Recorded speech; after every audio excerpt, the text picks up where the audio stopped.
заболела, простыла очень сильно. Таблетки обычно я никогда не пью, ну не болею.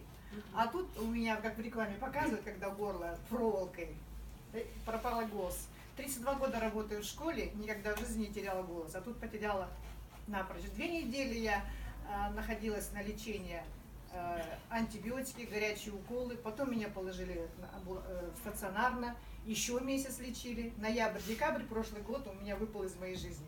Так он у меня и не прошел до мая месяца, пока я не увидела в Фейсбуке Гульмиру, мы с ней не были знакомы, мы заочно. Смотрю, она какой-то...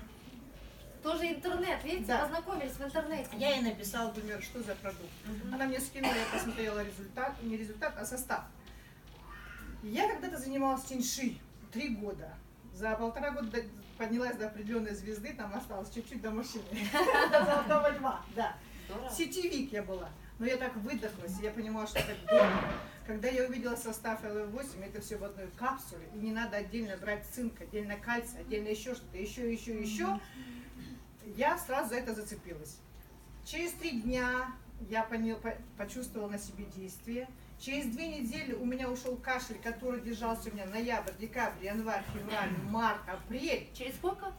Полгода я лечилась. Нет, через сколько прошло? Через 2 недели. Через 2 недели да. вообще все. В феврале месяце мне сделали квоту, я приехала сюда в Республиканский диагностический центр и обследовалась на мелкоклеточный рак легких. Делала спирограмму объема легких. Потом думали, что может быть с бронхами у меня что-то. Сдала все онкомаркеры, у меня была очень дорогостоящая квота. И мне поставили предастму. Назначили лечение, поставили на ДУ-учет. Когда я посмотрела, что мне назначили, там в основном гормональные, вот эти всякие пшикалки и так далее. Я, соответственно, не стала, потому что я никогда, стараюсь даже головную боль, я терплю, стараюсь перетерпеть или ложусь спать.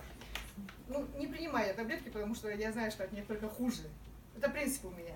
Теперь, когда я обследовалась, мне говорят, у меня параллельно 3 года уже как менопауза, ну знаете, в этом возрасте, да, и вспышки вот эти.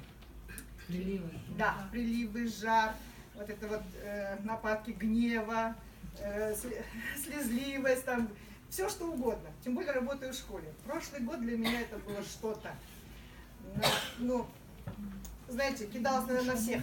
И на детей, на родителей, на учителей. На всех. Все это у меня прошло.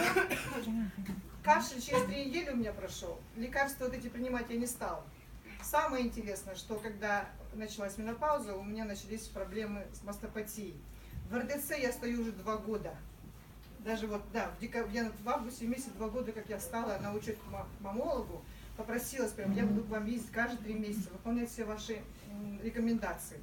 Я выполняла, по 3 месяца пила. 3 месяца пила Делместа, 3 месяца пила Нормаменс, мазала еще что-то. То есть то повышала прогестерон, то понижала эстроген, то держала этот гормональный уровень. Но как шишки у меня эти были, так и не проходили. Вот над правой грудью у меня тут были шишки. Началась Это вы про нее говорили, да, что мастопатия прошла? Гиперплазия лимфатических узлов слева, я не могла поднять руку. Там пишешь, классная работа или что, да? Поднимаешь руку. Я вот так всегда держала, чтобы поднять. У меня дочка 7-классница. Мам, ну что ты вечно свою держишь?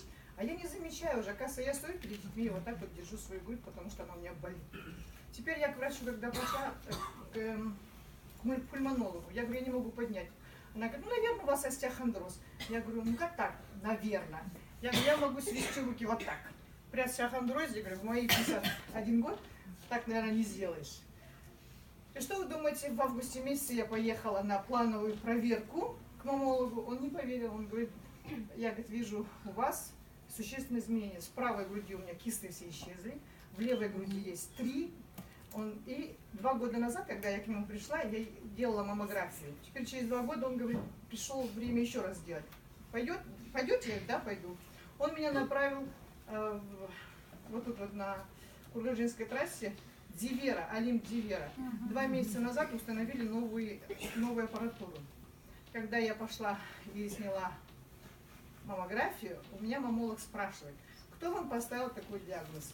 Я говорю, ну как кто? Вот, пожалуйста, достала пакет документов всех в течение этих 2 лет, каждые 3 месяца ездила к нему, и каждый месяц делала УЗИ, все результаты есть. Я ей показала, она говорит, ну я вам снимаю этот диагноз, потому что в правой стороне у вас ничего нет, в левой стороне у вас 3 кисточки, показывает мне на мониторе, говорит, посмотрите, там, говорит, всего 3 кисты, и края не кальцинированные.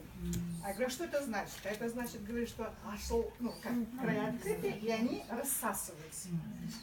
Да, ну, как бы не все исчезли. Теперь, что мне понравилось в этом, рекомендую, да, нет, сейчас скажу. Лимфатические узлы все захватили на снимке. И она говорит, посмотрите, все ваши лимфоузлы, они все в спокойном состоянии.